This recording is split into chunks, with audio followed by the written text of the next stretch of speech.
Last day मैंने फिर gynae लिया। फिर मैं एकदम शॉक में आ गई कि ये क्या कर लिया मैंने। नॉर्मल लोग होते हैं, जो पेशेंट्स होते हैं, उनके लिए तो डॉक्टर ही भगवान है। एक तो केस ऐसे होते हैं जहां हम कुछ कर नहीं सकते and it is very hopeless. इसमें कभी भी किसी को गलत फहमी में नहीं रखना चाहिए। मैम, कोई पेशेंट है, सपोज उसका बीपी बहुत ज़्यादा है या उससे कुछ ऐसी चीज़ें हैं जो at the same time operate करना पॉसिबल नहीं है। कितना कॉम्प्लिकेटेड वो केस है, ये सारी चीजें इम्पोर्टेंट हो जाता है। वहाँ पे फिर डॉक्टर्स को भी कई बार बहुत रिस्क का सामना करना पड़ता है। मैम, आपकी लाइफ का सबसे लंबा कंटिन्यूस शिफ्ट कितने घंटों का था? 72 आवर्स। सक्सेस का मतलब आपके लिए क्या है? पैसा, नेम या सुकून? सुकून। नॉर्मली मैम गायनेक का नाम जब भी आता है तो कि लोग या तो डर जाते हैं कि या तो बड़ी प्रॉब्लम होगी या ऑपरेशन का कुछ रहेगा। पर ये रहता है जब नियर एंड डियर वंस को दिक्कत होती है तो उस चीज को एक्सेप्ट करना भी कई लोगों के लिए बहुत डिफिकल्ट हो जाता है। क्योंकि बहुत सारे लोग ऐसे हैं जो आज इस प्रोफेशन को चुनना चाह रहे हैं, डॉक्टर बनना चाह रहे हैं, कुछ यंग पर्सन्स हैं। ये चीज भी आपको समझना पड़ेगा कि बड़े जो ऑपरेशंस हो रहे हैं वो कोई आसान काम नहीं है। सालों की मेहनत के बाद कोई ये काम कर पा रहा है। ईश्वर है ऊपर सब करने वाले। मैम कुछ मार्केट में मेडिसिन अवेलेबल हैं जो अनप्रोटेक्टेड इंटरकोर्स के बाद में लोग लेते हैं जिनसे बेबी कंसीव नहीं हो या तो वो मेडिसिन लेनी चाहिए। पर सबसे रिस्की होता है जब मरीज अपनी हिस्ट्री छुपा लेता है। कई ऑपरेशंस ऐसे रहते हैं जो नहीं करना ज्यादा अच्छा रहता है। हर सक्सेसफुल प्रोफेशनल के पीछे एक कहानी जरूर होती है जिसे ज्यादा लोग नहीं जानते। स्वागत है आपका इन द स्पॉटलाइट में। और आज हम स्पॉटलाइट डाल रहे हैं इंदौर के एक ऐसे गायनेकोलॉजिस्ट पर जिन्होंने 35,000 से ज्यादा सक्सेसफुल सर्जरीज परफॉर्म कर चुके हैं, जिन्होंने अपने करियर में लाखों जिंदगियों को छुआ है और हजारों की जिंदगी बदली है। तो आइए आज हम बात करेंगे डॉक्टर सुष्मिता मुखर्जी मैम के बारे में। उनसे जानेंगे उनके विजन, उनके गोल और उनके एस्पिरेशंस के बारे में। और यही नहीं, आज हम उनसे पूछेंगे इंटरनेट पर पूछे जाने वाले most commonly questions women health से रिलेटेड। तो चलिए आज का पॉडकास्ट शुरू करते हैं।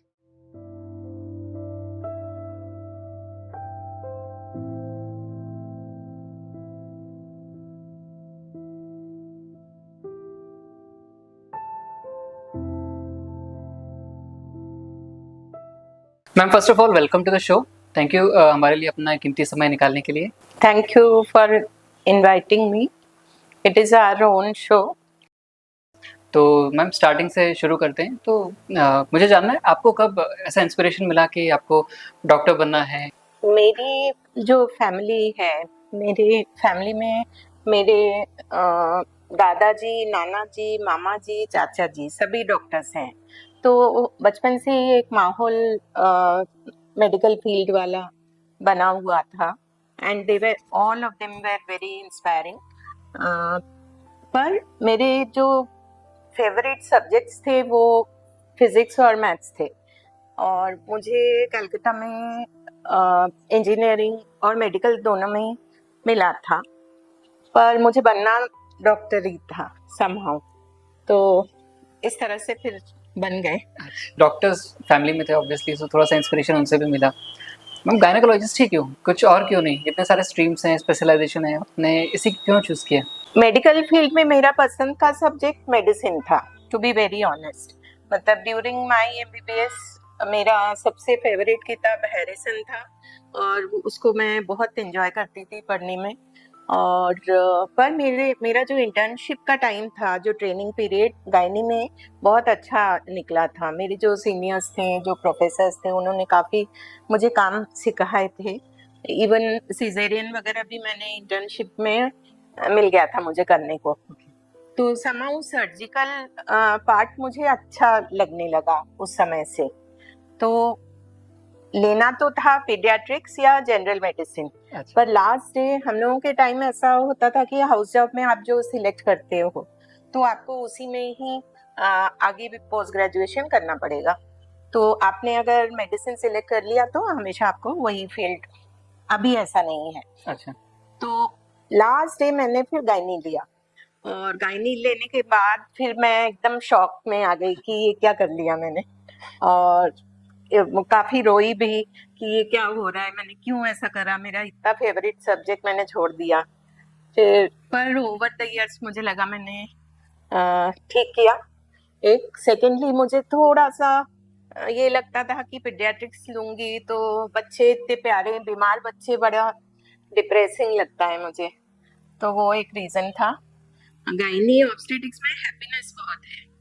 जब भी एक न्यू बर्थ होता है तो पूरी फैमिली सब, शायद मेडिकल फील्ड में ये एक ऐसा सिचुएशन होता है जिस समय इंसान खुशियां मनाते हैं डॉक्टर्स के पास आके, अदरवाइज सब लोग सही। पेन में ही आते हैं। तो उस हिसाब से ये फील्ड बहुत रिवॉर्डिंग है और it gives happiness to the patients and also us. Also to doctor.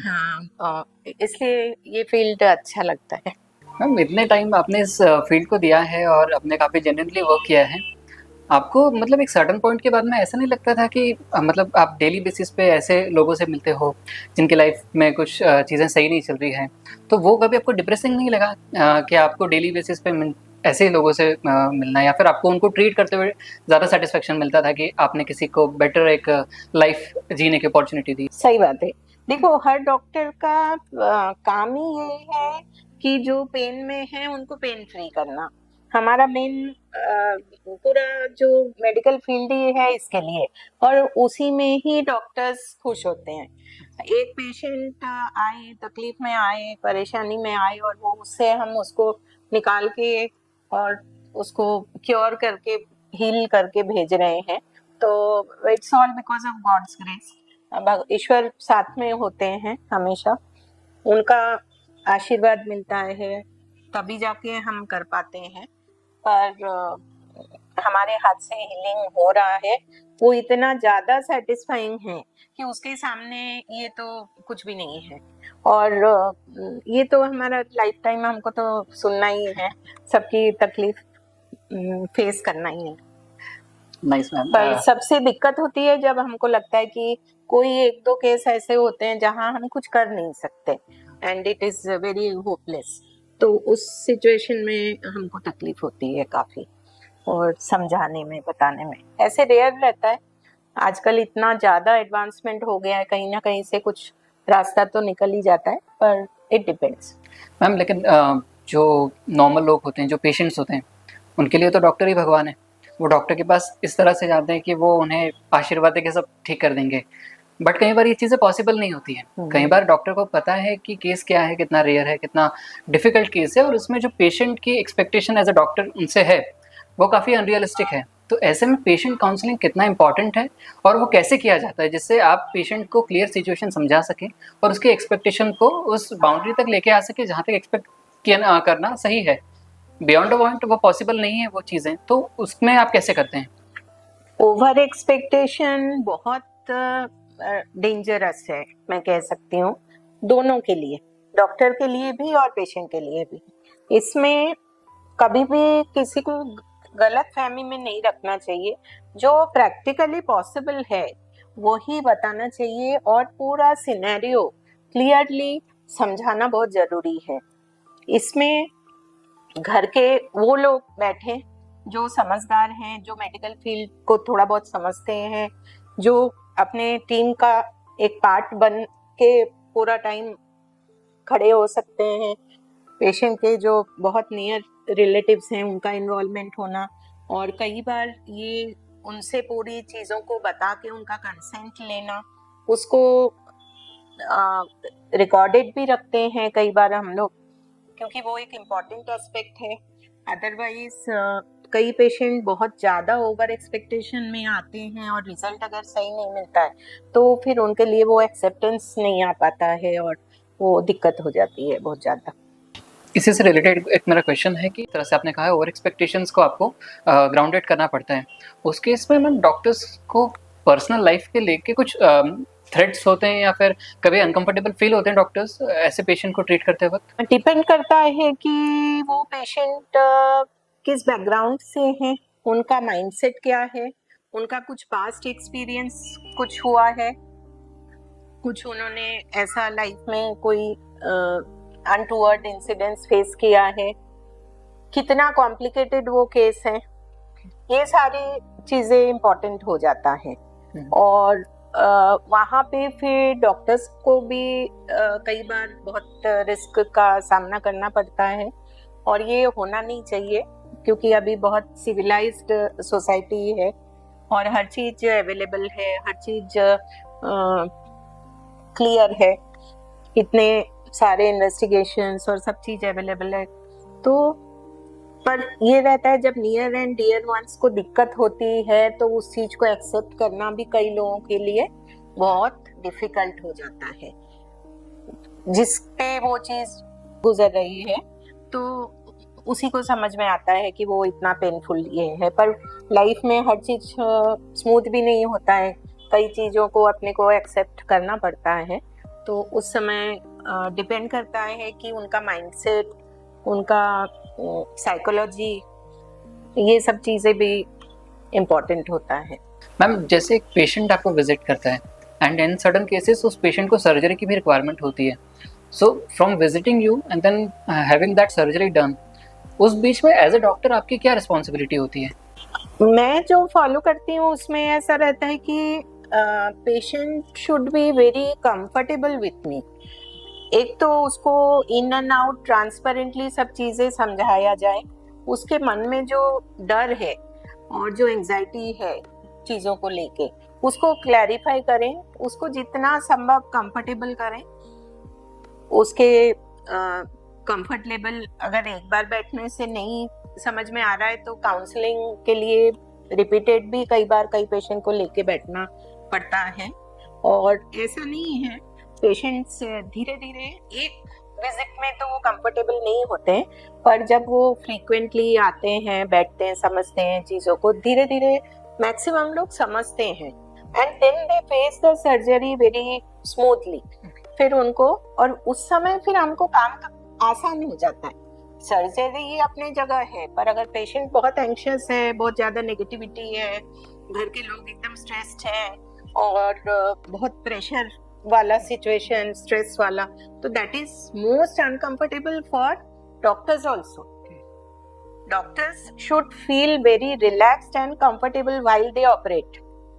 ये चीज भी आपको समझना पड़ेगा कि बड़े जो ऑपरेशंस हो रहे हैं वो कोई आसान काम नहीं है। सालों की मेहनत के बाद कोई ये काम कर पा रहा है, तो उनको जितना कंफर्टेबल फील होगा वो अपना काम उतना अच्छे से करेंगे।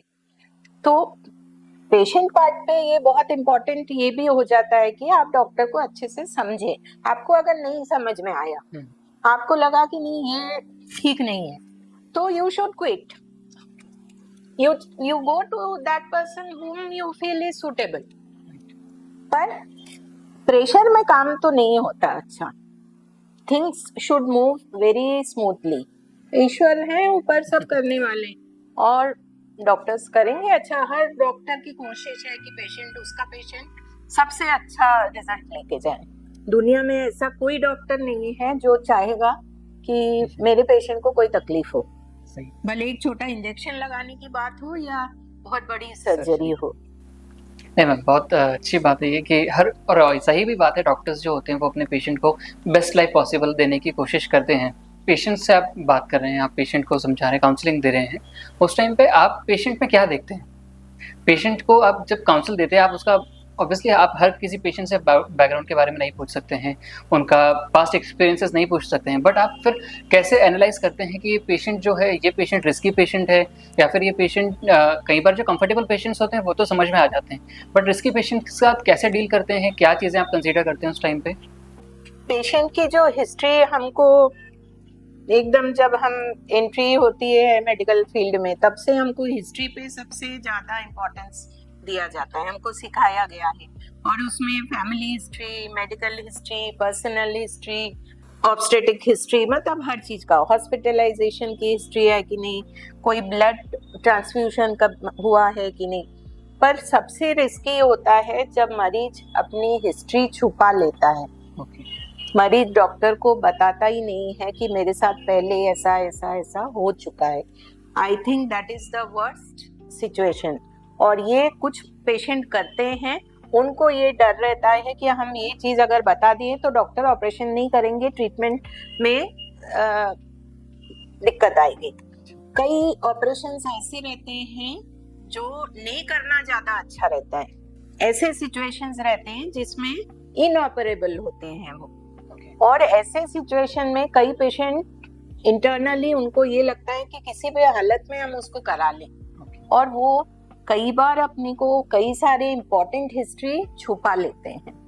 तो उस सिचुएशन में डॉक्टर्स के लिए एक, जब वो कॉम्प्लिकेशन होता है ड्यूरिंग सर्जरी या पोस्ट ऑपरेटिव पीरियड में, और फिर आईसीयू रिक्वायरमेंट और काफ़ी सारे प्रॉब्लम्स फेस होते हैं, तो बाद में पता चलता है कि पहले भी ऐसा हो चुका है, तो वो एक बहुत रिस्क वाला काम हो जाता है। तो इसलिए जल्दीबाजी करने की कोई ज़रूरत नहीं है। पेशेंट को समझना, उसकी पूरी हिस्ट्री, उसको A to Z सब चीज़ें समझ के ही काम करना इम्पॉर्टेंट है, और पेशेंट्स सभी चीज़ों को शेयर करें, सब चीज़ बताएं डॉक्टर को, क्योंकि ऑपरेशन के समय अगर ब्लड क्लॉट नहीं हो रहा है, ब्लीडिंग कंटिन्यू हो रहा है, और पहले कुछ ऐसा हो चुका है और पेशेंट ने बताया नहीं है, तो वो अभी जो कर रहे हैं उनके लिए बहुत क्रिटिकल हो जाता है।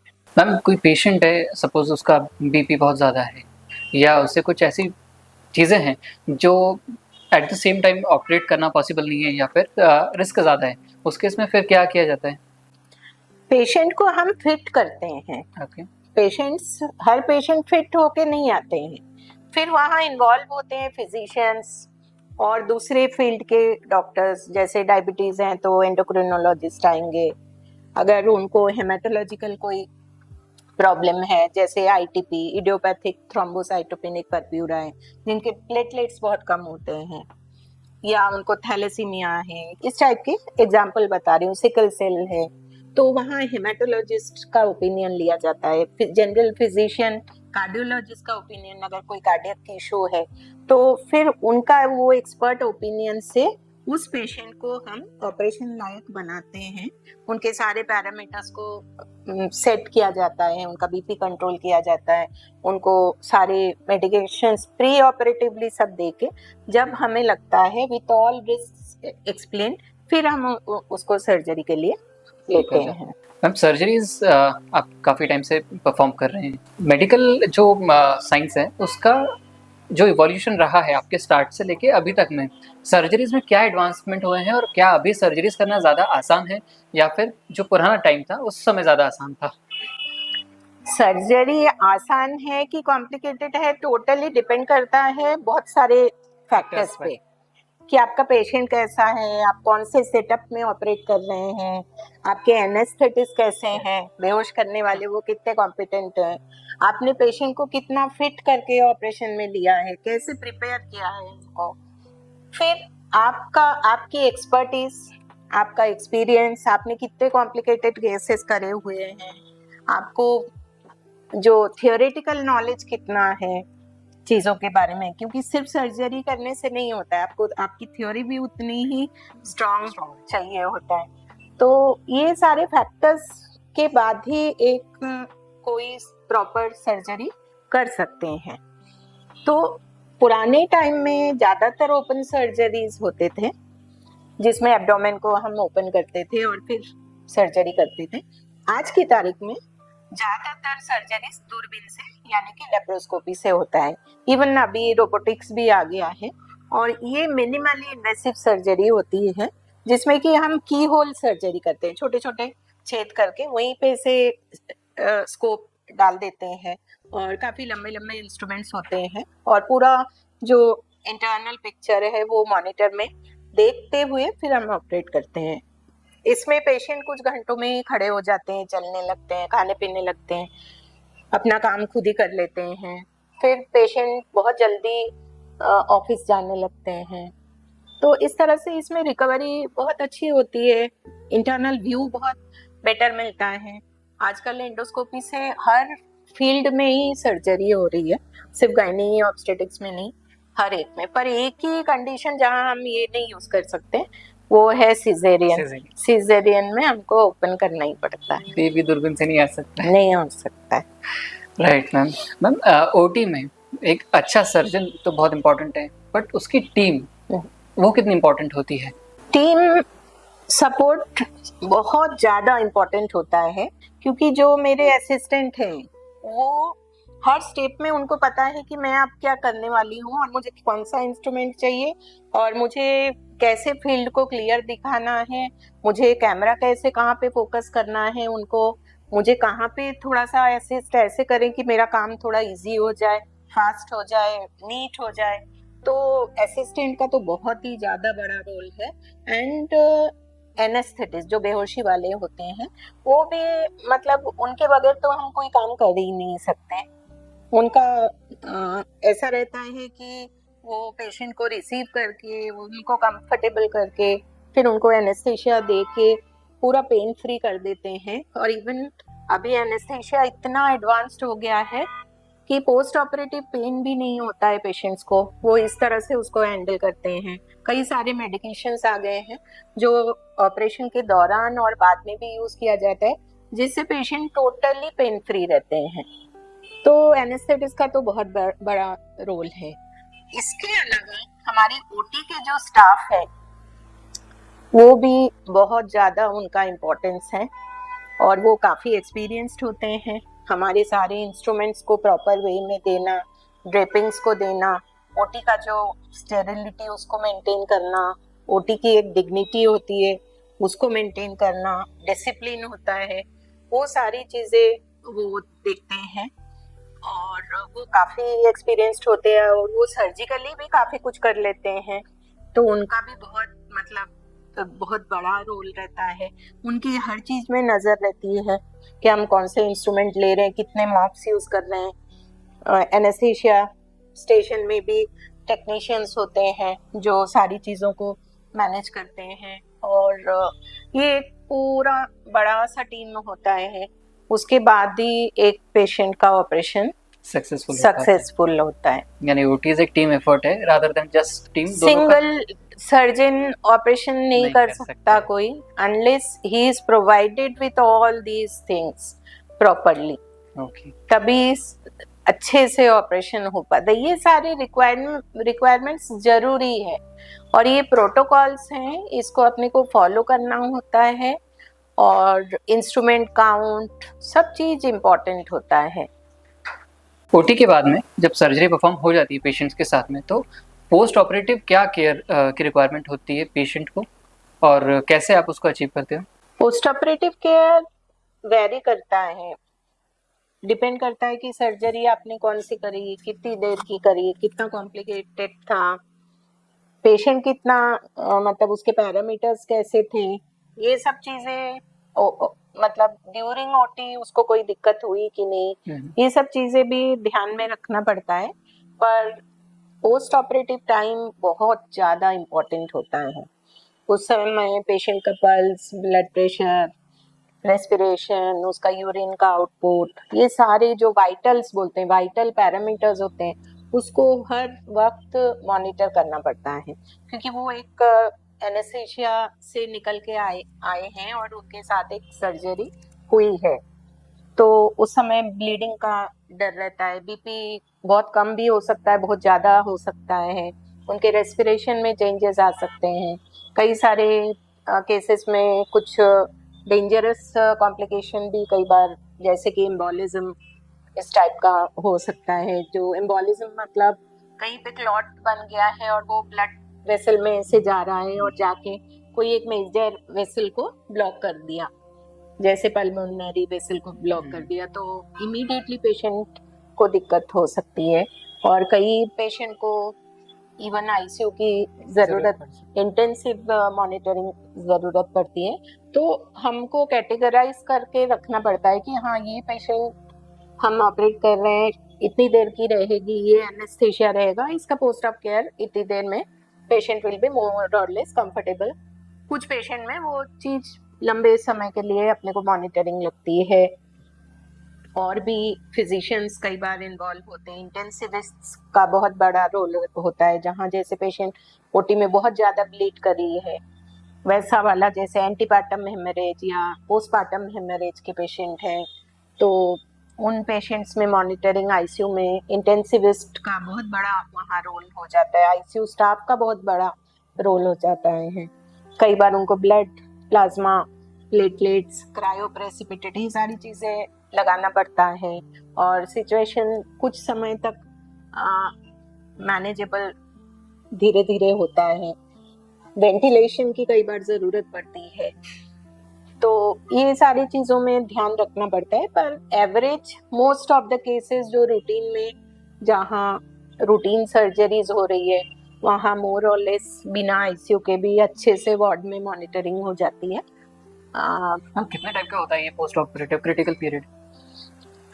हर पेशेंट के लिए अलग होता है। जैसे कोई बहुत छोटी सी सर्जरी हुई है जिसमें 15-20 मिनट लगे हैं, उसमें पेशेंट 3 से 4 घंटे में अवेक हो जाती है, बैठ सकती है, थोड़ा बहुत खाना पीना चालू हो सकता है। वहीं अगर 2-3 घंटे एनेस्थेशिया में रही है पेशेंट, तो उनको जो ओरल चालू करना या उनका एनेस्थेशिया से बाहर आके नॉर्मल सी पे आने में समय लगता है। तो हर पेशेंट अलग होता है और उस हिसाब से प्लान करना पड़ता है कि इनको हम किस तरह से मॉनिटर करें। वो एक बहुत इम्पोर्टेंट पार्ट ऑफ सर्जरी है। जैसे प्री ऑपरेटिव इम्पोर्टेंट है, ऑपरेशन इम्पोर्टेंट है, उतना ही इम्पोर्टेंट है पोस्ट ऑपरेटिव केयर। हमने के प्रोफेशन से रिलेटेड काफ़ी सारी चीज़ें कवर की है, बट आज की डेट में जो यंगस्टर्स हैं उनकी जो लाइफस्टाइल है वो काफ़ी अलग है जो पहले होती थी लोगों की। आजकल जो यंगस्टर्स हैं उनकी लाइफ में स्ट्रेस ज़्यादा है, उनके जो लाइफस्टाइल है उसमें जो उनका फूड है वो कई बार प्रोसेस्ड फूड है, बाहर का खाना है जिसे कहते हैं। तो ये सारी चीज़ें क्या इफ़ेक्ट उनके हेल्थ पे डालती है, खासकर जो यंग फीमेल्स जो ये पॉडकास्ट देख रहे हैं उनको क्या आप समझाना चाहेंगे और उनके लाइफस्टाइल को कैसे मैनेज करके वो अपनी एक हेल्दी लाइफस्टाइल को जी सकती हैं? बहुत इम्पोर्टेंट क्वेश्चन है। अभी एक प्रॉब्लम बहुत ज़्यादा देखने को मिल रहा है, वो एक तो ओबेसिटी, पॉलीसिस्टिक ओवरी या पीसीओडी और स्ट्रेसफुल कंडीशन। दिक्कत ये है कि अभी इंफॉर्मेशन बहुत है और जो प्रेजेंट जनरेशन है वे मतलब they are very well read, हर इंफॉर्मेशन है उनके पास, फिर भी दिक्कत आ रही है। उसके बाद भी उनको ऐसा नहीं कि उनको डाइट के बारे में पता नहीं है, पर कुछ उनकी मजबूरियां भी हैं।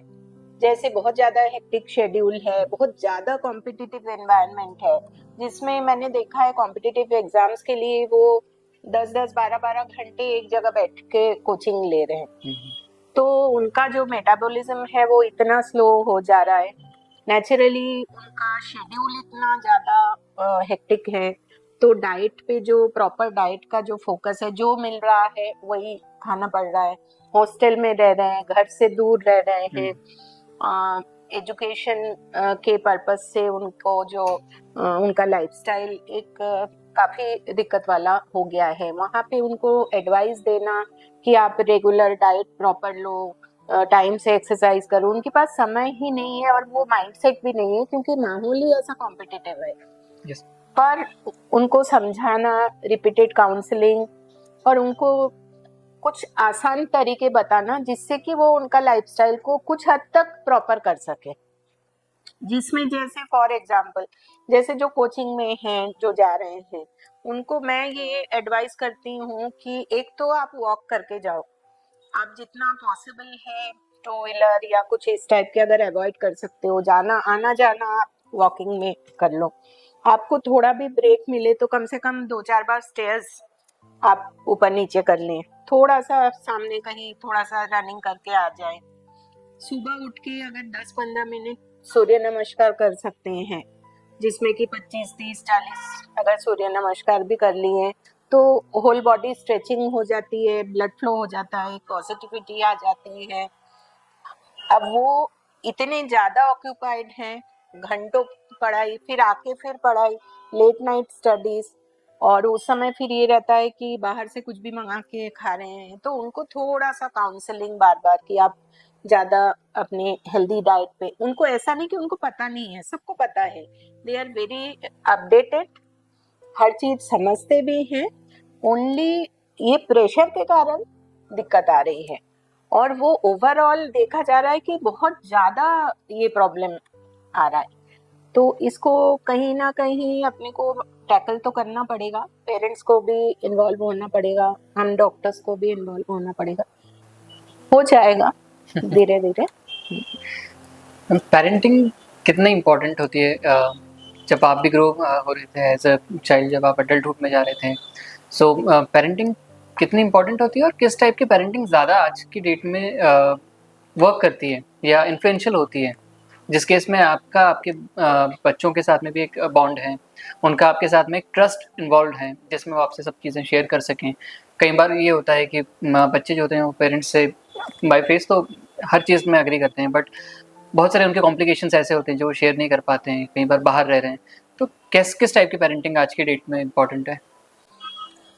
बॉन्डिंग एक चीज है, पेरेंटिंग एक चीज है। ओके। बॉन्डिंग एक्चुअली हमारे मेडिकल इसमें बॉन्डिंग माँ के साथ बच्चे का शुरू होता है जस्ट आफ्टर डिलीवरी। वहाँ स्किन टू स्किन कांटेक्ट का बहुत बड़ा इम्पोर्टेंस है।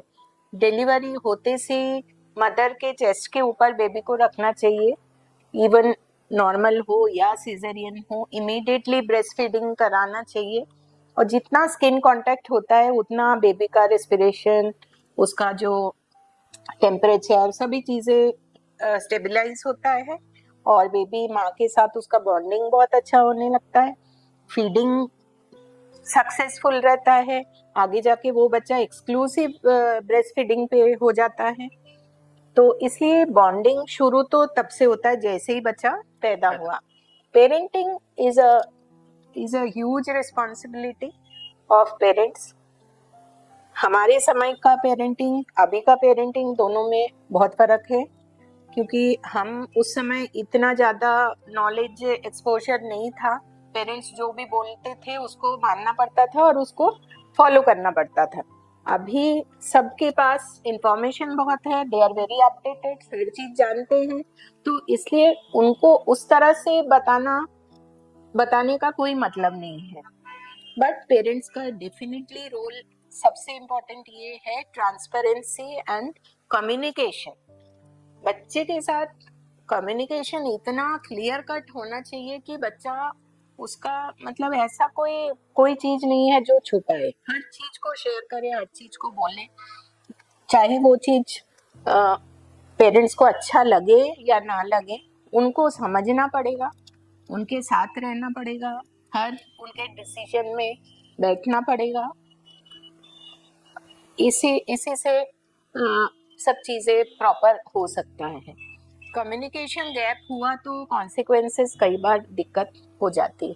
अगर बच्चे को दिक्कत है हॉस्टल में, अगर बच्चे को कॉलेज में जाने के बाद दिक्कत आ रही है, तो उसको इतना सीरियसली लेना चाहिए, पेरेंट्स को इन्वॉल्व होना चाहिए, आके समझना चाहिए कहाँ से दिक्कत आ रही है, उन चीज़ों को एक्सप्लोर करना चाहिए और बच्चे को पूरा सपोर्ट देना चाहिए। कोई मिसअंडरस्टैंडिंग है अगर, उसको हटाना चाहिए। अगर कहीं पे कोई स्टूडेंट्स के साथ प्रॉपर कम्युनिकेशन नहीं हो पा रहा है या कुछ अनटूवर्ड चीज़ें चल रही हैं, तो उनके साथ पास भी जाना चाहिए, उनसे बात करना चाहिए, फैकल्टी से बात करना चाहिए। पर इसको लाइटली नहीं लेना है, क्योंकि चीज़ें कई बार बहुत गलत डायरेक्शन में चली जाती है। तो इसका तो ऐसा है कि पेरेंट्स को तो रिस्पॉन्सिबिलिटी ऐसा नहीं हो सकता कि बच्चे को भेज दें और रिस्पॉन्सिबिलिटी खत्म नहीं।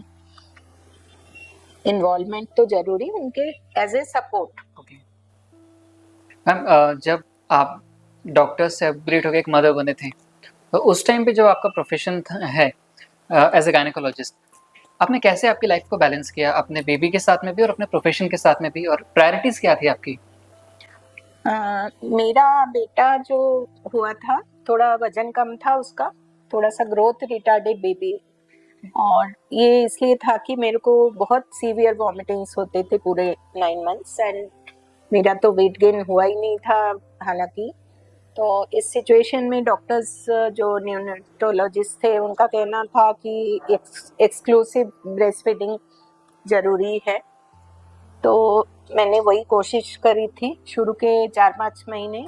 बेबी को कोई टॉप फीड वगैरह कुछ भी नहीं दिया था मैंने, और वो एक चैलेंज था काम के साथ, क्योंकि कोई शेड्यूल नहीं होता है और इनिशियल डेज ऑफ प्रैक्टिस में बहुत प्लानिंग से आप काम नहीं कर सकते हो, आपको कभी भी जाना, तो थोड़ा वो चैलेंजिंग था। लेकिन हर माँ के लिए बेबी तो प्रायोरिटी है, और कोई भी प्रोफेशनल हो और जो यंगस्टर्स और जो प्लानिंग कर रहे हैं या करने वाले हैं, उनके लिए मेरा ये मैसेज है कि मदरहुड को बहुत लेट ना करें, उसके कॉन्सिक्वेंसेस अच्छे नहीं है, बहुत प्रॉब्लम्स क्रिएट होते हैं, इसलिए मदरहुड को जल्दी अपनाएं और उसके लिए काउंसलिंग लें, डॉक्टर से बात करें, आपका ओवेरियन रिजर्व टेस्ट करवाएं, आपके ओवरीज कितना काम कर रही है, कितने दिन तक आप उसको टाल सकते हैं आपका करियर को देखते हुए, प्रोफेशन को देखते हुए, पर फिर भी मदरहुड इज इम्पॉर्टेंट। और छोटा बच्चा माँ के पास ही सबसे ज़्यादा सेफ और सुरक्षित फील करता है, उसकी बॉन्डिंग और उसका हक है वो। तो मदर को तो भले वो डॉक्टर हो या कोई भी हो, बच्चे बच्चे प्रायोरिटी होते हैं, उस समय काम को अपने को बैलेंस करना पड़ता है। आप वही काम वो जो बहुत ज़रूरी है उसको करें, साथ में अपना खुद का भी ध्यान रखना। फैमिली सपोर्ट बहुत इम्पोर्टेंट होता है। घर के बड़े रहते हैं, घर पेरेंट्स रहते हैं, इन लॉज रहते हैं, तो उनका सपोर्ट बहुत, हमारे इंडिया में यही एक बहुत अच्छी बात है। जॉइंट फैमिलीज हैं, पेरेंट्स हैं, तो उनका सपोर्ट इतना रीअश्योरिंग होता है, बेबी सेफ होता है, तो आप काम भी उतना ही पीसफुली कर सकते हैं। तो ऐसे पर आजकल मॉडर्न एज में बहुत सारे ऑप्शंस भी आ गए हैं जहाँ आप सेफली बेबी को रख सकते हैं with all care and precautions, तो वो भी हो सकता है ऐसा। Okay ma'am. मैम, जब आपने करियर स्टार्ट किया और आपने अपनी प्राइवेट प्रैक्टिसिंग स्टार्ट की, उस टाइम पे आपके क्या चैलेंजेस थे और कैसे ओवरकम किया आपने? क्योंकि बहुत सारे लोग ऐसे हैं जो आज इस प्रोफेशन को चुनना चाह रहे हैं, डॉक्टर बनना चाह रहे हैं, कुछ यंग पर्सन्स हैं, उनको कुछ हेल्प मिल जाएगी आपके एक्सपीरियंसेस से, और आपने कैसे उन प्रॉब्लम को, उन चैलेंजेस को ओवरकम किया, उनको थोड़ा हेल्प हो जाएगी। डॉक्टर्स का प्रोफेशन अनलाइक अदर प्रोफेशंस थोड़ा सा डिफरेंट है। शुरू के जो टाइम रहता है, initial years, they are not that productive always. आपका रेपुटेशन, आपका काम, आपका जो परिचय है, उसमें समय लगता है, आपको प्रूव करना होता है कि पेशेंट का कॉन्फिडेंस गेन करना होता है, और शुरू में पेशेंट्स होते नहीं हैं आपके पास, बहुत कम पेशेंट्स होते हैं, तो एक स्लो प्रोसेस में चालू होता है चीज़ें। आपको कई सेटअप्स होते हैं जो आपको अपने पास एज ए ऑन ड्यूटी रखते हैं, वहाँ आप काम करें धीरे धीरे। कोई सीनियर हैं जो अच्छा काम करते हैं, उनके पास जाके सीखना, साथ में अपना काम करना, ऐसे एडजस्ट करके फिर अपने को धीरे धीरे स्लोली, आप अगर ऑनेस्ट हैं, हार्ड वर्किंग हैं, अपडेटेड हैं, तो आपका काम आज नहीं तो कल प्रॉपरली होगा ही। मैम, कोई ऐसी मेमोरी है आपकी जो आपके स्टार्टिंग के करियर से रिलेटेड है, जो आप शेयर करना चाहेंगे, जिसको याद करके आपको अच्छा लगता है? बहुत सारी मेमोरीज हैं। कोई एक स्पेसिफिक ऐसी? मैंने जब प्रैक्टिस चालू किया तब एकदम शुरुआत में मेरा पहला मरीज, किसी ने कोई मेरे बहुत परिचित, उन्होंने बोला कि ये कलकत्ता से पढ़ के आई हैं, अच्छी हैं, तो आप जाके दिखा लीजिए। तो वो आए, मेरे से बोले कि उन्होंने भेजा है, तो मैंने बोला बहुत अच्छी बात है, ठीक है, क्या हो रहा है आपको, सब देखा करा मैंने। फिर बोले फीस, तो मैंने बोला नहीं, उन्होंने भेजा है, फीस तो नहीं ले सकती हूँ मैं। तो वो चले गए। फिर उनका फोन आया जिन्होंने भेजा था, तो वो बोले कि क्या हो गया, तो मैंने बोला वो आए थे, मैंने देख लिया। तो बोले आपने फीस क्यों नहीं ली, तो मैंने बोला कि आपने भेजा था ना, तो फीस कैसे लेती मैं। तो बोले अरे वो तो बहुत बुरा मान गए, उन्होंने बोला कि हम क्या फीस नहीं दे सकते। तो वो एक तब समझ में आया कि फीस नहीं लेना भी सही नहीं है। तो वो एक शुरुआती एक्सपीरियंस था। मैम, डॉक्टर्स का जो रूटीन होता है वो काफ़ी स्पॉन्टेनियस होता है, उन्हें पता नहीं होता है कब कौन सा इमरजेंसी केस आ जाए।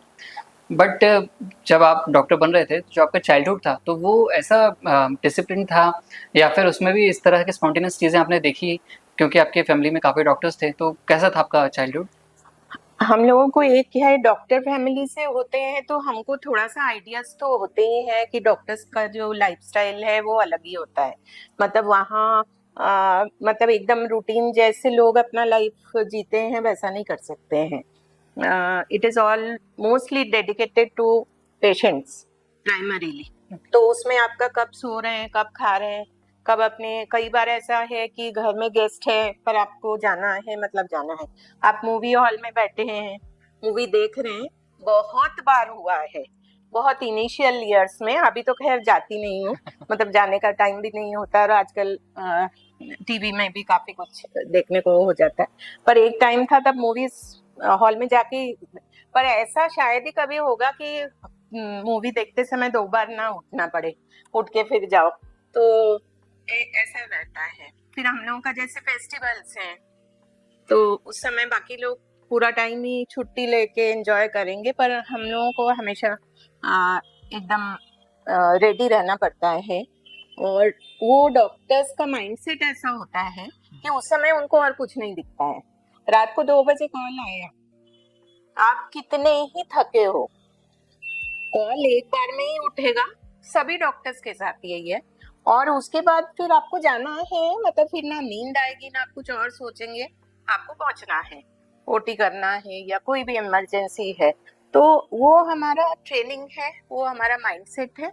और अगर आप कोई डॉक्टर फैमिली से है तो नेचुरली वो चीजें आप में और अच्छे से मतलब डीप रूटेड हो जाती है.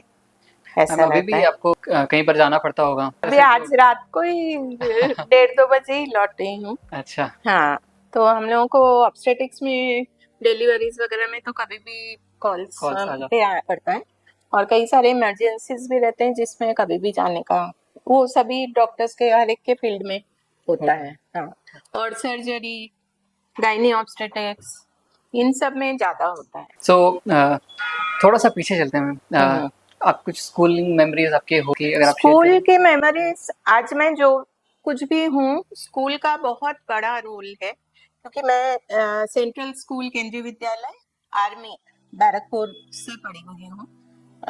एक तो सेंट्रल स्कूल एक ऐसा स्कूल है जहाँ हर प्रांत के बच्चे पढ़ते हैं. हर जगह के, हमारे क्लास में पंजाब के भी होते थे, साउथ के भी होते थे, बंगालीज भी होते थे. तो एक सबका जो कस्टम है, कल्चर है, उससे आपको देखने को मिलता है. सभी की जो काफी कुछ लर्निंग भी हो जाता है. साथ में वो ऐसा स्कूल है वहाँ पे ऑल राउंड डेवलपमेंट होता है कोई भी स्टूडेंट का. जैसे आपका स्पोर्ट्स हो गया, म्यूजिक हो गया, फिर कॉम्पिटिटिव सारे जो होते हैं सब में मतलब आपको पार्टिसिपेट करना होता है.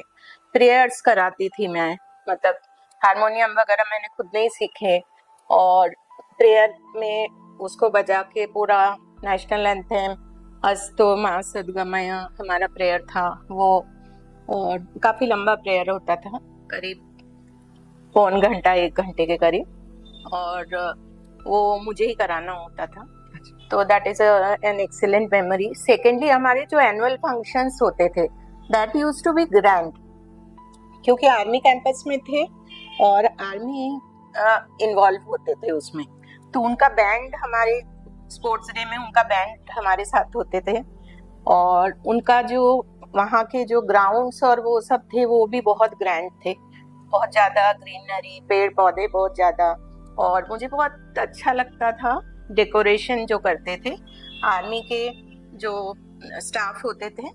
वो जो मालाएं होती थी उनको ऐसे ऊपर फेंक के पेड़ों में, पूरे चारों तरफ पेड़ों में वो माला डालते थे. और बहुत परफेक्शन, डिसिप्लिन और बहुत अच्छा एक्सपीरियंस. तो इसके अलावा मेरे जो फैकल्टीज थे, स्टार्टिंग फ्रॉम जिन्होंने मुझे म्यूजिक सिखाया, फिर हमारे मैथ्स टीचर, हिंदी टीचर, और सोशल साइंस मेरा बहुत फेवरेट सब्जेक्ट था because of my teacher mister RB Singh. मतलब वैसा टीचर मैंने मतलब देखा नहीं है. सो डेडिकेटेड, और किताबें देते थे हमको, और हिस्ट्री, ज्योग्राफी, सिविक्स मेरे बहुत ही पसंद के सब्जेक्ट्स थे. तो इस तरह से स्कूलिंग का मुझे लगता है सेंट्रल स्कूल एक ऐसा स्कूल है जिसको शायद उन्हीं लोगों ने जो मुझे सिखाया, तो उसके बदौलत आज मैं काफ़ी कुछ वहाँ से सीख पाई। अपने स्कूल से आप पढ़े हैं तो डिसिप्लिन काफ़ी होगा आपके डे टू डे लाइफ में, रूटीन में। वो डिसिप्लिन आज भी फॉलो होता है मैम, या फिर अब थोड़ा सा उसमें कुछ चीज़ें चेंजेस हो गई हैं? हाँ, डिसिप्लिन सिर्फ स्कूल में नहीं था, पेरेंट्स भी बहुत स्ट्रिक्ट थे और घर पे भी वैसा ही माहौल था, सब चीज़ टाइम से करना होता था। और उस समय टीवी नहीं होता था, कभी कोई मैच वैच देखना हो तो कहीं पे जाके देखना पड़ता था। और मुझे याद है मेरा मेडिकल में एडमिशन होने के बाद हमारे घर पे टीवी लिया गया था, उसके पहले अलाउड नहीं था। तो उस समय वो एक अलग समय था। अभी काफ़ी अलग हो चुका है हाँ, समय। अभी तो बहुत एडवांस्ड हो गया है। आज हम पॉडकास्ट में बैठे हैं राइट। और इतना इंफॉर्मेशन, इसके भी एडवांटेजेस हैं। अभी के जनरेशन बहुत ज़्यादा उनको एक्सपोजर बहुत है, उनको नॉलेज बहुत है, वो हर चीज़ को बहुत, उनके ओपिनियन बहुत इम्पोर्टेंट हैं। तो वो एक अलग पार्ट है। हमारा जो था उसमें ट्रेडिशनल पार्ट भी था और प्रोग्रेसिव भी पार्ट था। मेरे जो ग्रैंडफादर थे उनकी ये सोच थी कि लड़कियों को ज़्यादा पढ़ाना चाहिए। This is what was his philosophy. तो मेरी बुआएं भी बहुत पढ़ी लिखी हैं, दे वर वेरी वेल प्लेस्ड, और उनकी भी बहुत इच्छा थी। उनकी इच्छा थी कि मैं ऑप्थेल्मोलॉजिस्ट बनूं, आँख के डॉक्टर बनूं। तो खैर वो नहीं बनी मैं, पर उनसे भी काफ़ी इंस्पिरेशन लिया है हमने। He did his graduation from St. Xavier's, Kolkata, so very well read, and उन्होंने फिर ढाका से उन्होंने पीजी किया था एग्रीकल्चर में, and he was a gold medalist. And उनके फादर कलेक्टर थे हजारीबाग में। तो झारखंड में भी हमारा काफ़ी लैंड वगैरह है जहाँ मेरे अंकल और चाचा वगैरह सब रहते हैं। ओके। एकेडमिक्स काफ़ी स्ट्रांग है आपकी फैमिली साइड से। मैम आपका जो रिलेशन था आपके पेरेंट्स के साथ में, वो कैसा था? आपको फादर से डर लगता था या मदर से ज़्यादा डरते थे आप? कैसा था वो? फादर बहुत ज़्यादा स्ट्रिक्ट थे हर चीज़ में, और बहुत इजी नहीं था उनको कोई चीज़ के लिए कन्विंस करना। उनके अपने थोड़े से थॉट्स होते थे, और स्पेशली डॉटर को लेके थोड़ा रिजर्वेशंस तो रहता ही है फादर्स का। They are more protective. Mother बहुत प्रोग्रेसिव है माइंडेड, एंड कोई भी चीज़ में मना नहीं करते थे, and she would stand by me and she would help me. और कई बार बाबूजी से उनको काफ़ी कुछ मनाना पड़ता था आपके लिए? हाँ, कि नहीं ठीक है, करने दो, देखते हैं। ऐसा म्यूजिक जैसे उनको लगता था कि टाइम वेस्ट होगा, पढ़ाई नहीं हो पाएगी, तो म्यूजिक के लिए माँ फिर मेरे को लेके जाती थी, बैठी रहती थी क्लास करके। फिर मैंने 3 साल क्लासिकल सीखा है, और साथ में एकदम जब छोटी थी 1.5-2 साल की, तब माँ ने ही मुझे म्यूजिक सिखाया, रविंद्र संगीत और ये सारी चीज़ें मैंने उनसे ही सीखा। She is a very good singer, और पर उनके जैसा डिसिप्लिन्ड इंसान बहुत कम देखा है मैंने। Very strict and very disciplined person. Ma'am जब आपने डिसाइड किया कि आपको डॉक्टर बनना है, आपने घर पे बताया ऑब्वियसली कि मुझे ये चीज़ परस्यू करनी है, क्या रिएक्शन था आपके फादर का?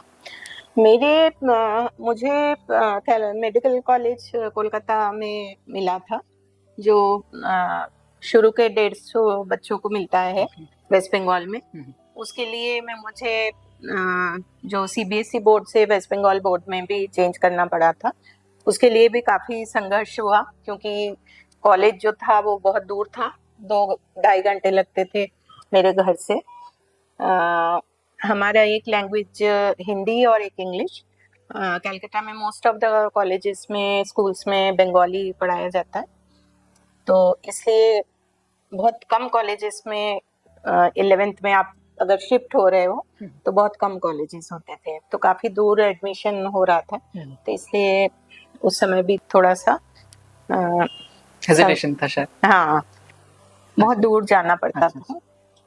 पर उस समय मैंने ये एक स्ट्रेटेजी अपनाया था मैंने कि सैटरडे संडे को मैक्सिमम यूज करो पढ़ाई में, मतलब पूरा फुल फोकस शनिवार और रविवार को। उस समय मोबाइल और ये सब कुछ होता नहीं था, तो एक साथ सारी पढ़ाइयाँ। बहुत ज्यादा कोचिंग में जाके पढ़ना ये सब उनको नहीं समझ में आता था, पसंद भी नहीं था, तो जो भी पढ़ना है खुद से। सेल्फ स्टडी के हाँ, पर मेरे एक सर थे जो घर पे आके ट्यूशन से। हाँ गाइड करते थे। कॉलेज में आपने आपकी डिग्री कंप्लीट की है, देन फिर आप वहाँ से निकल के आपने इंटर्नशिप स्टार्ट की। कैसे रही इंटर्नशिप आपकी? इंटर्नशिप मैंने कोलकाता मेडिकल कॉलेज में ही किया अच्छा। और हाउस जॉब भी वहीं पे किया मैंने। ओके। इंटर्नशिप में हमारे डिफरेंट स्ट्रीम्स में काम करना होता है, ओके। जैसे मेडिसिन में, सर्जरी में, साइकियाट्री में, हम्म। कार्डियोलॉजी में, गायनी में। तो वो एक समय होता है जिस समय आप सारे ब्रांचेस को देख सकते हैं, और फिर उसमें से आप, उस समय हमको ये था कि हम हाउस जॉब ले लें जो हमारे पसंद का फील्ड है और उसी में फिर पीजी करें। पर अभी बच्चों को ऐसा नहीं है, उनको हाँ बाद में उनका चॉइस कई बार उनके रैंक या उसके हिसाब से ही मिलता है। अच्छा, आज सारी चीजें रैंक बेस्ड हो गई है, यानी हाँ, पहले उस समय जैसा। पर आपने जब हाउस जॉब जो सब्जेक्ट ले लिया आपने, आपको पीजी उसमें ही करना है, but it used to be rank based. Without rank नहीं। कुछ भी नहीं होता था। हाँ, ओके।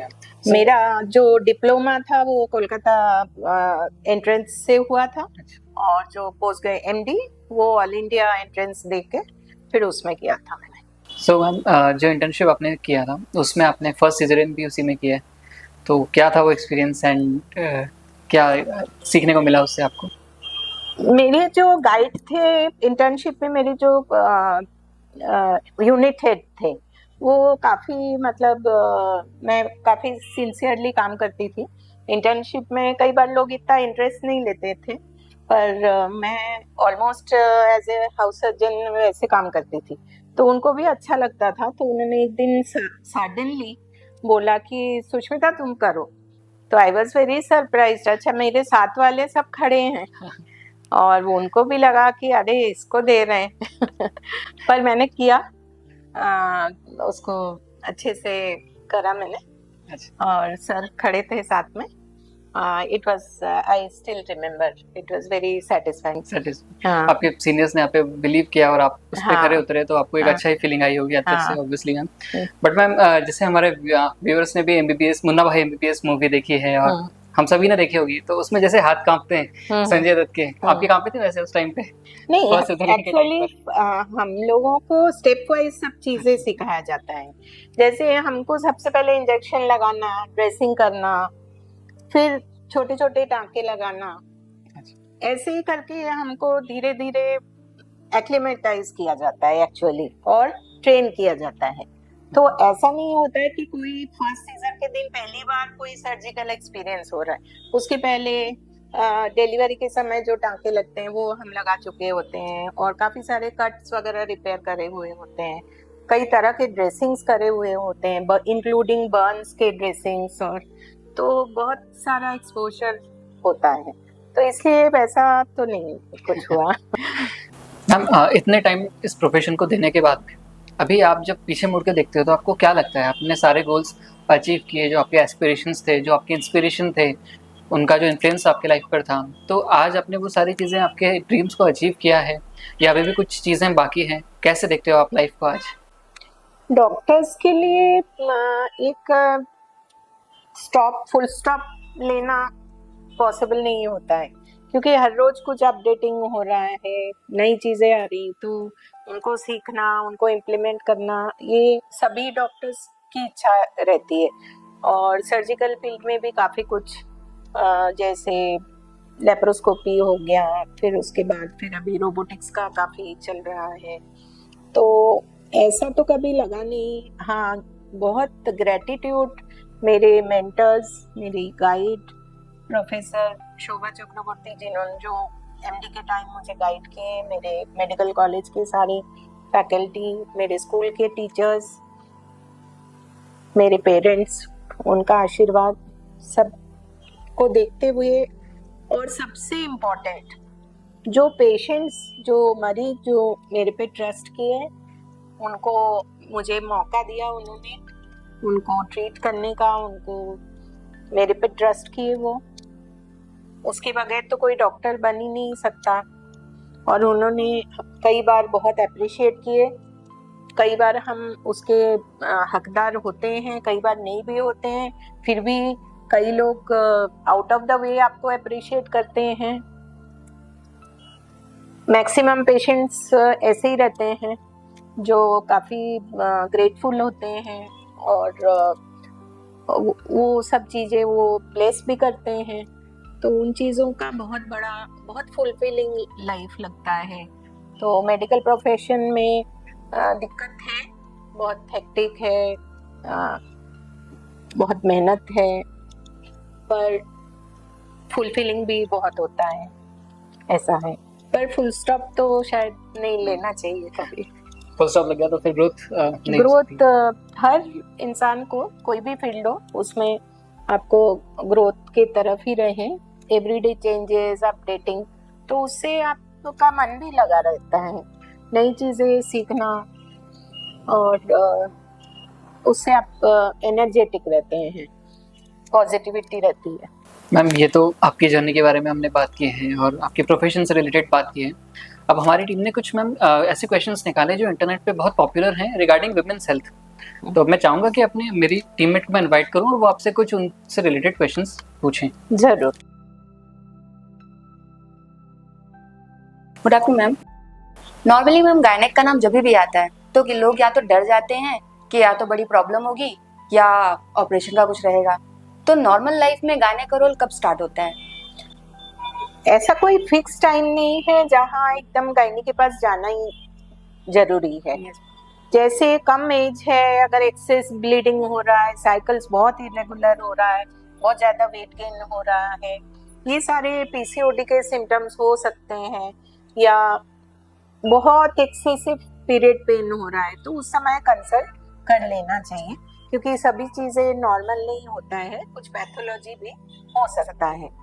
सेकेंडली, अगर कोई प्रेगनेंसी प्लान कर रहे हैं तो इट इज़ वेरी इम्पॉर्टेंट कि आप प्रेगनेंसी प्लान करने के पहले दोनों जाके गायनेकोलॉजिस्ट से मिलें और अपना जो हेल्थ है उसका पूरा चेकअप ले लें और समझ लें कि आपको प्रेगनेंसी के दौरान कोई दिक्कत तो नहीं आएगी। इसमें ब्लड शुगर, थायराइड, आपका थैलेसीमिया प्रोफाइल, ये सारी चीज़ें बहुत इंपॉर्टेंट होते हैं। आपका हीमोग्लोबिन कितना है, आप में कोई डेफिशिएंसीज हैं क्या, सभी चीज़ें पहले से अगर पता हो जाता है तो वो प्रेगनेंसी प्लान करने के पहले करेक्शन कर सकते हैं। पर एक बार आपको सीवियर हाइपोथायरॉयडिज्म है और फिर आप ऑलरेडी कंसीव हो चुके हैं, तो फिर अर्ली मंथ्स में कई सारे बेबी में कॉम्प्लिकेशंस हो सकते हैं, तो इसलिए प्री प्रेगनेंसी बहुत इम्पॉर्टेंट है। फिर मेनोपॉज और इस समय के टाइम में अगर मेनोपॉज के बाद ब्लीडिंग हो रहा है तो वो एक समय बहुत इम्पॉर्टेंट है कि आपको दिखाना ही चाहिए। इसके अलावा इंटरमिटेंट पैप्समियर्स लेना चाहिए, तो वो आपको गायनेकोलॉजिस्ट ही गाइड कर सकती हैं। फिर एचपीवी वैक्सीन बहुत इम्पॉर्टेंट है, वो यंगस्टर्स को सबको लेना चाहिए। इस तरह आपने भी बात करी एचपीवी वैक्सीन की, इसके बारे में कुछ बताएंगे, मतलब क्या होता है? HPV vaccine, human papilloma virus vaccine, ये सर्वाइकल कैंसर के लिए प्रिवेंशन के लिए दिया जाता है एंड इट इज इम्पॉर्टेंट कि ये जितना जल्दी लग जाए, 10 इयर्स के बाद लग सकते हैं। नॉर्मली हमारे मतलब इंडिया फॉक्सी गाइडलाइन के अनुसार 45 तक लगा सकते हैं, वर्ल्ड वाइड ये 10 to 26 इयर्स तक लगते हैं। और ये वैक्सीन 15 साल तक 2 डोज में और उसके बाद 3 डोज में लगते हैं। तीनों डोज इम्पॉर्टेंट है और ये सर्वाइकल कैंसर के जो एचपीवी स्ट्रेंथ्स के अगेंस्ट है, तो ये काफ़ी इम्पॉर्टेंट होता है। मैम, प्रेगनेंसी पैरामीटर्स जो प्री प्रेगनेंसी के होते हैं वो मेल और फीमेल दोनों के लिए ही होते हैं, तो आप उनको एक्सप्लेन कर देंगे कि क्या क्या पैरामीटर्स पे हमें जाना चाहिए, क्या क्या पैरामीटर्स होते हैं जो हमें चेक कर लेने चाहिए कंसीव करने से पहले, या जो भी चीज़ें हैं? हाँ, जैसे मैंने बताया कि आपका बेसिक हेल्थ स्टेटस सही होना चाहिए, आपका हीमोग्लोबिन वगैरह सब सही होना चाहिए, फिर आपका थायराइड बिल्कुल कंट्रोल होना चाहिए, यूथायराइड होना चाहिए, शुगर बढ़ा हुआ नहीं होना चाहिए, हस्बैंड के सीमेन पैरामीटर्स जिसमें स्पर्म काउंट, मोटिलिटी, ये सारी चीज़ें होना चाहिए। अगर आपको कुछ इन्फेक्शन हो रहा है बार बार, कुछ वेजाइनल इन्फेक्शन हो रहा है, कुछ यूटीआई हो रहा है या एक्सेसिव पेन हो रहा है पीरियड के दौरान, तो इन चीज़ों को भी प्रेगनेंसी के पहले सॉर्ट आउट कर लें तो सही रहेगा। अगर आपको पहले कोई हिस्ट्री है तो उस जो आप कहीं कोई ऑपरेशन हुआ है, कोई कार्डियक इशू रहा है, तो इन चीज़ों को ऐसे पेशेंट्स के लिए प्रेगनेंसी हाई रिस्क हो जाता है, तो इसलिए प्रेगनेंसी प्लानिंग से ही करें, पर हर प्रेगनेंसी प्लान से हो जाए तो अच्छा रहेगा। हम जैसे प्रेगनेंसी सुनते ही पहले मदर्स पे क्वेश्चंस हो जाते हैं, अगर वो प्रेग्नेंट हो रही है तो वेल एंड गुड है, और अगर प्रेगनेंसी में कोई प्रॉब्लम हो रही है या वो प्रेग्नेंट नहीं हो पा रही है तो सबसे पहले मदर्स पे क्वेश्चन उठ जाते हैं। पर ऐसे कोई टेस्ट होते हैं क्या जिसमें फादर का रोल होता है कि उनको टेस्ट कराना भी ज़रूरी होता है, उन पे डिपेंड करता है प्रेगनेंसी कभी कभी? 50% तो मेल पार्टनर का रोल होता है और उसमें सीमेन का पूरा पैरामीटर्स देखा जाता है, और वो मोस्ट इम्पॉर्टेंट होता है कि स्पर्म्स का काउंट क्या है, वो कितना मोटाइल है, उनकी मॉर्फोलॉजी, मतलब वो कैसे हैं, स्पर्म्स हेल्दी हैं कि अनहेल्दी हैं, तो वो सारे पैरामीटर्स चेक करना बहुत इम्पॉर्टेंट हो जाता है। अदरवाइज प्रेगनेंसी नहीं भी रुक सकता है अगर बहुत कम काउंट है, और कई बार एबनॉर्मल प्रेगनेंसीज रुक जाते हैं। हम कंसीव करने में पॉसिबल जो चीज़ें होती हैं, पैरामीटर्स जो होते हैं कि ये जो टेस्ट हैं ये आपके प्रॉपर आए हैं तो आप प्रॉपर्ली कंसीव कर लोगे, वो पैरामीटर्स कौन कौन से होते हैं? एक तो बेसिक अल्ट्रासाउंड करना चाहिए जिसमें यूट्रस, ओवरी और ये सारा देखना पड़ता है कि कहीं कोई सिस्ट वगैरह तो नहीं, कोई पर्दा या सेप्टम तो नहीं, कोई पॉलिप तो नहीं है, कोई फाइब्रॉइड या एडिनोमाइसिस इस टाइप की चीज़ें तो नहीं है। एक फैलोपियन ट्यूब की पेटेंसी टेस्ट होता है जिसमें ट्यूब्स खुले हैं कि नहीं, क्योंकि जो फर्टिलाइजेशन है वो ट्यूब्स के अंदर ही होता है और ट्यूब्स का हेल्दी होना बहुत इम्पोर्टेंट होता है। इसके अलावा आपके जो हार्मोन्स हैं वो सही होना चाहिए, जो मदर के भी और फादर के भी, और सीमेन पैरामीटर्स भी बहुत इम्पोर्टेंट है। फीमेल्स में हार्मोनल इम्बैलेंसेस तो होते ही हैं, हम उनको बैलेंस करने का कोई वे होता है कि प्रॉपर, या अपने माइंड मूड को सेट कर लें या माइंड थोड़ा फ्रेश करें, उस तरीके का कोई वे होता है क्या? आप जब भी स्ट्रेसफुल रहते हैं तो आपका कॉर्टिसोल, स्ट्रेस हार्मोन्स बढ़ जाते हैं, तो ये आपके जो नॉर्मल साइकिल जो बेसिक हार्मोन्स हैं उसको चेंज कर देता है, तो इसलिए स्ट्रेस को हटाना बहुत इम्पोर्टेंट है डे टू डे लाइफ में। उसका सबसे इम्पोर्टेंट और बहुत आसान तरीका है रेगुलर एक्सरसाइज, तो और अगर वो मॉर्निंग में कर लिया जाए तो उससे अच्छी बात और कुछ नहीं। सेकंड, आपके हार्मोन्स के लिए बहुत इम्पोर्टेंट है आपका डाइट, तो जिसमें कि फास्ट फूड और बहुत ज़्यादा शुगरी आइटम्स जो कि ब्लड शुगर लेवल को बढ़ा दे, वो सारे अवॉइड करना चाहिए। बहुत एक्सेस ऑयली, हाई कैलोरी जिसमें कि आपका वेट गेन हो रहा है, ये सब चीज़ों को अवॉइड करें। तो एक healthy lifestyle with regular exercise, healthy diet अगर आप फॉलो कर रहे हैं, मेडिटेशन कर रहे हैं, स्पिरिचुअलिटी अडॉप्ट कर रहे हैं जिसमें कि आप कुछ पाठ कर रहे हैं, कुछ मंत्र पढ़ रहे हैं, चैंटिंग कर रहे हैं, तो ये सारी चीज़ें आपके ब्रेन में जो ब्रेन वेव्स हैं उसको बैलेंस करके रखता है, और तो आपके जो हाइपोथैलेमस, पिट्यूटरी सब जगह से जो हार्मोन्स निकलते हैं वो प्रॉपर तरीके से निकलता है, तो आपका जो साइकिल है मेंस्ट्रुअल साइकिल वो प्रॉपर टाइम में ओवुलेशन होगा, प्रॉपर टाइम में पीरियड आएगा, प्रॉपर टाइम से आप प्रेगनेंसी अचीव कर पाएंगे। तो ये पूरा सब चीज़ रिलेटेड है, तो इसी को बैलेंस करना पड़ेगा। मैम, कपल्स जो होते हैं, एक नॉर्मली कपल है जो फिजिकली एक्टिव है और एक है नॉर्मल कपल है, तो जो कंसीविंग जो पैरामीटर्स होते हैं उसमें दोनों कपल्स में से ज़्यादा बेटर कौन होता है उसी चीज़ के लिए? डेफिनेटली जो कपल्स में बहुत ज़्यादा अंडरस्टैंडिंग है, बॉन्डिंग अच्छी है और नेचुरली उनके जो हार्मोन्स भी सब प्रॉपर होंगे, और physical relation during the time of ovulation वो इम्पॉर्टेंट होता है। कई कपल्स में देखा जाता है कि बिकॉज ऑफ एक्सेस वर्क, बहुत प्रेशर, टारगेट्स, तो उनका परफॉर्मेंस में भी दिक्कत आती है, तो डेफिनेटली उनका जो सेक्सुअल लाइफ है उतना ही इम्पोर्टेंट है, और उसको लेके डॉक्टर्स को पूछना चाहिए, और कपल्स को भी अपनी जो दिक्कतें हैं वो शेयर करना चाहिए, और उस चीज़ को भी इम्पोर्टेंस देना चाहिए। वो उनके मेंटल हेल्थ के लिए भी ज़रूरी है, और उनके प्रेगनेंसी और फैमिली प्लान करने के लिए भी बहुत इम्पोर्टेंट है। मैम जैसे अभी आपने बोला कि ओव्यूलेशन टाइम पे जो कंसीव करने का जो टाइम होता है वो बेस्ट होता है, तो पीरियड्स जब चलते हैं, मतलब पीरियड्स का जो टाइमिंग होता है, तो उस टाइम पे कंसीव हो जाता है? नहीं, पीरियड जब होता है उस समय ओवुलेशन नहीं होता है। पीरियड ओवर हो जाने के बाद आपका फॉलिकल ग्रो होने लगता है, और जो लेडी का साइकिल 28-30 डेज का है, मोटा मोटा 14, 15, 16 डे के लगभग उनका ओवुलेशन होता है। ओवुलेशन एक फिक्स्ड डेट में ही होगा ऐसा जरूरी नहीं है, 1-2 दिन आगे पीछे हो सकता है, पर अगर साइकिल मोर और लेस 1 महीने में आ रहा है तो एक मिड साइकिल जो टाइम है वो ओवुलेशन का टाइम होता है। जिनके साइकिल्स 2-2 महीने में आ रहा है, 2.5 महीने में आ रहा है, उनका ओवुलेशन प्रेडिक्ट करना बहुत इम्पॉसिबल है। शायद उनका ओवुलेशन हो ही नहीं रहा है, जैसे कि पॉलीसिस्टिक ओवेरियन डिजीज में होता है, तो उनको चेकअप कराना चाहिए, दिखाना चाहिए अगर वो कंसीव नहीं हो पा रहे।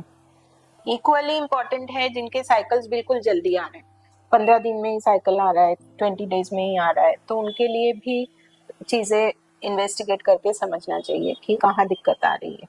मैम आजकल बहुत सारी पिल्स मार्केट में अवेलेबल हैं, टाइम एक्सटेंडर हो गया या मूड इन्हेंसर हो गए, वो पिल्स लेने से कंसीविंग में प्रॉब्लम आती है या नहीं?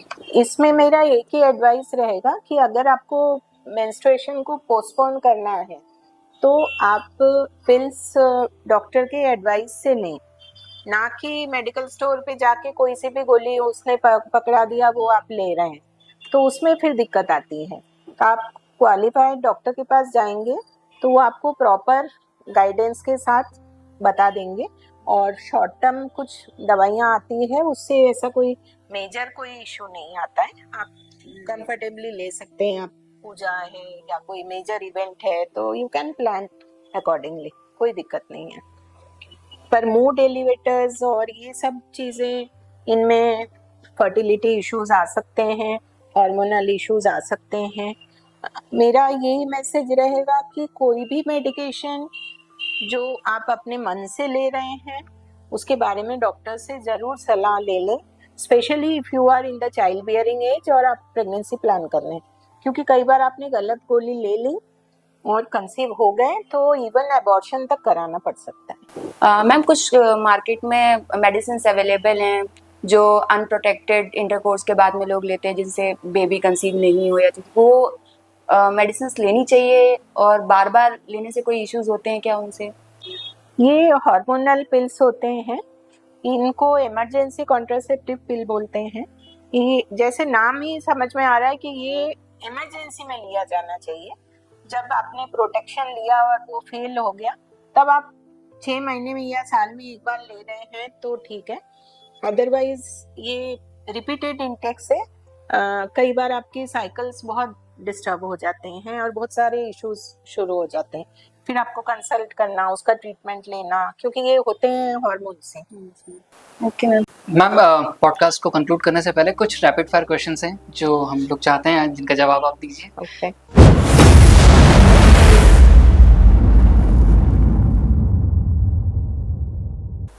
मैम आपकी लाइफ का सबसे लंबा कंटिन्यूस शिफ्ट कितने घंटों का था?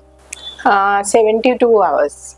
मैम नेक्स्ट क्वेश्चन, सक्सेस का मतलब आपके लिए क्या है? पैसा, नेम या सुकून? सुकून। सुकून। क्या आपने ड्रीम में भी कभी किसी की डिलीवरी कराई है? हाँ किया है। ओके। क्या आपने कभी किसी पेरेंट्स को उनके बेबी का नाम सजेस्ट किया है? हाँ, कई पेरेंट्स को प्रेफरेंस रहता है कि आप सजेस्ट कर दीजिए नाम, तो क्या है। और उन्होंने एक्सेप्ट किया है? हाँ, उन्होंने एक्सेप्ट किया। क्या आपने कभी डिलीवरी रूम में इमोशनल होकर रोया है? हाँ, एक बहुत खराब इंसिडेंस हुआ था, और वो एक आज भी मुझे उस के बारे में मेरे पास कोई जवाब नहीं है। डिलीवर होते होते बेबी जब डिलीवर हुआ उसको रिवाइव नहीं कर पाए हम, जबकि पूरा लेबर के टाइम उसका हार्ट बीट वगैरह में कोई ऐसे सडन चेंजेस या कुछ भी नहीं था। It happened all of a sudden and paediatrician भी थे सब, but we couldn't revive the baby. और उस समय काफ़ी साल पहले की बात है, ये कम से कम मुझे लगता है 25 साल पहले की बात है। और उस समय इट वाज हार्ट ब्रेकिंग और बहुत रोई थी मैं। क्या आपको लगता है गायनेकोलॉजिस्ट की लाइफ में नॉर्मल डॉक्टर से ज़्यादा स्ट्रेस होता है? गायनी में एक तो मदर साथ में बेबी दोनों हमारे पेशेंट होते हैं, और एक हेल्दी बेबी को डिलीवर करना और कई सारे कॉम्प्लिकेटेड केसेस में मदर्स को बहुत सारे इश्यूज के साथ, तो वो बहुत ज़्यादा चैलेंजिंग होता है, बहुत इमोशनल एस्पेक्ट होता है। तो चैलेंजेस तो गायनी में बहुत ज़्यादा है। क्या नॉर्मल डिलीवरी आज के लाइफस्टाइल में मुश्किल होती जा रही है? नॉर्मल डिलीवरी मुश्किल होती जा रही है because of so many reasons. जहाँ आप बहुत लेट प्लान कर रहे हैं, बहुत प्रेशियस प्रेगनेंसीज हो रहे हैं, आईवीएफ किया जा रहा है, बेबी का ग्रोथ आइदर कम ग्रोथ हो रहा है या ओवर ग्रोथ हो रहा है, बेबी का जो पानी है लाइकर है वो कम हो रहा है, प्रीमेच्योरिटी कई बार हो रहा है। तो ये सारे कॉम्प्लिकेशंस के साथ कई बार बहुत ज़्यादा हाइपरटेंसिव हो रहे हैं मदर्स। तो कई सारे केसेस में हमको इतना प्रेशस रहता है प्रेगनेंसी और नॉर्मल डिलीवरी का जो लॉन्ग प्रोसेस उसके थ्रू कई बार ले जाना थोड़ा सा रिस्की हो सकता है। ऐसा नहीं कि हर बार हो ही रहा है, पर थोड़ा सा इन कारणों से दिक्कत आ रही है। मैम, क्या रोबोटिक सर्जरी आने वाले समय में मैनुअल सर्जरी को रिप्लेस कर देगी? रोबोटिक सर्जरी ऑलरेडी काफ़ी सारे सिचुएशंस में अब अपर हैंड लेने लगी है। रोबोट का एक बहुत बड़ा एडवांटेज है, टेली रोबोट सर्जरीज जो लोग कर रहे हैं, वो आप कहीं बैठे हैं, पेशेंट आपका कहीं और है, वहाँ से भी आप कर सकते हैं। और रोबोट में जो इंस्ट्रूमेंटेशन है उसका जो वो काफ़ी अच्छे से हो सकता है। जो लेप्रोस्कोपी के कुछ शॉर्टकमिंग्स हैं वो रोबोट से ओवरकम हो सकता है। डेप्थ में काम करना, जो सूचरिंग है, मतलब जो टाँके लगाने वाला प्रोसेस है, वो थोड़ा सा उसकी जो रोबोट के हैंड्स बहुत ज़्यादा मोबाइल होते हैं, तो रोबोटिक्स तो काफ़ी हद तक धीरे धीरे टेक ओवर तो करेगी, कर सकता है। ओके, सो कुछ क्वेश्चंस आपकी पर्सनल लाइफ से हैं। ओके, आप कॉफ़ी पर्सन है या टी पर्सन है? कॉफ़ी। घर पे आप डॉक्टर्स होते हैं या family member? Family member totally. Vacation पर होते हुए भी कितनी बार इमरजेंसी कॉल्स अटेंड किए हैं आपने? नहीं, वो एक है, वैकेशन पे होते हुए भी फ़ोन तो चालू ही रहता है। क्या आपने कभी खुद का चेकअप खुद करने की कोशिश की है? ब्लड टेस्ट वगैरह तो करवा लेते हैं, बाकी ऑलवेज प्रेफर कि मेरा चेकअप और मेरे घर के लोगों का चेकअप दूसरे डॉक्टर्स ही करें। और बहुत अच्छे डॉक्टर्स अवेलेबल हैं। अच्छा। हमको तो बस जाना है और सब अच्छे से देख लेते हैं, कोई दिक्कत नहीं है। ओके, क्या आप घर पर भी सबको पेशेंट की तरह ट्रीट करते हैं या फिर अपनों की तरह? डॉक्टर्स हैं तो थोड़ा तो पेशेंट की तरह ट्रीट करते ही हैं, ये मत करो, ऐसा करो, ऐसा बताते रहते हैं। मैम, क्या आपने कभी किसी पार्टी में छुपने की कोशिश की है ताकि मेडिसिन की एडवाइस नहीं देनी पड़े? Honestly yes. कहीं भी सोशल गैदरिंग में थोड़ा सा अदरवाइज नहीं लेना चाहिए। हाँ। पर हम लोगों को भी कुछ समय ऐसा होना चाहिए जिस समय हम मेडिसिन के बारे में ना सोचे, पर सोशल गैदरिंग्स में हमको अलाउड नहीं है। सब अपनी प्रॉब्लम्स लेके ही बैठ जाते हैं, हमको ये हो रहा है इसमें क्या करें, ये हो रहा है तो कई बार छुपना पड़ता है। ओके सो मैम, ये था हमारा rapid fire round. Thank Thank you you. Very much आपका टाइम आपको देने के लिए।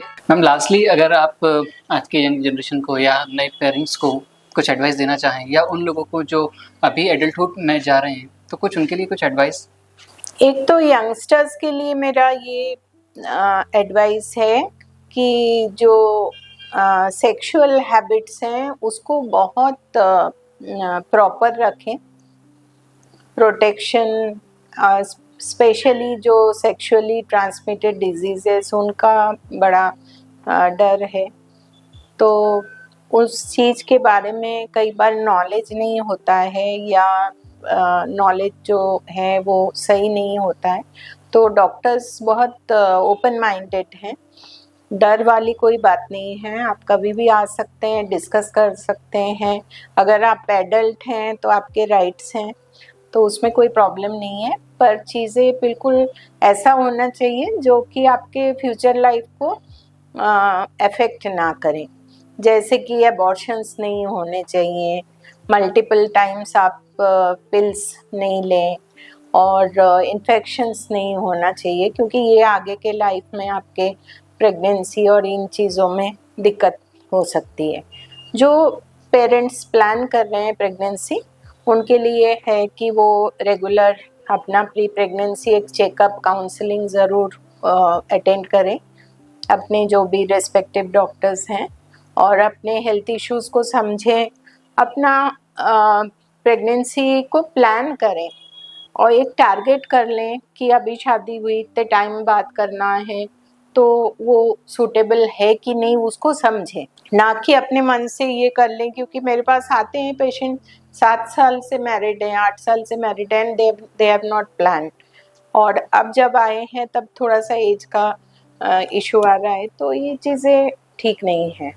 और जो एल्डरली हैं, अबव 40 हैं, उनको अगर पीरियड रिलेटेड इश्यूज हो रहे हैं, एक्सेस ब्लीडिंग हो रहा है, उनको दिक्कत आ रही है, तो उनको ये ना सोचे वो कि ये तो जाने वाला है, ऐसा होता है। तो गेट योरसेल्फ चेक्ड, आपका चेकअप कराइए, सोनोग्राफी होगी, आपका पेप्समियर टेस्ट होगा, तो आपको हम बता पाएंगे। ब्रेस्ट का बहुत इम्पोर्टेंस है कि सेल्फ एग्जामिनेशन हो, ब्रेस्ट का चेकअप हो, ताकि ब्रेस्ट कैंसर और ये चीज़ें हम प्रिवेंट कर पाएँ। तो इस तरह से हर एज ग्रुप का एक इम्पोर्टेंस है। आपका जो जनरल हेल्थ चेकअप जैसे इम्पोर्टेंट है, वैसे ही गायनी रिलेटेड जो चेकअप्स हैं उनको भी अपनाएं। Okay, thank you for the advice, and I hope कि हमारे जो व्यूअर्स हैं वो इसको पूरी तरह से फॉलो करेंगे, और उनका कुछ भी क्वेश्चंस होगा तो आप हमें नीचे कमेंट्स में ज़रूर बताइए। नेक्स्ट टाइम जब मैम से मुलाकात होगी तो आपके क्वेश्चंस पूछे जाएंगे, और कोशिश करेंगे कि सभी क्वेश्चंस का आंसर्स हमको मिले। Thank you for watching this podcast, and thank you very much. Thank you.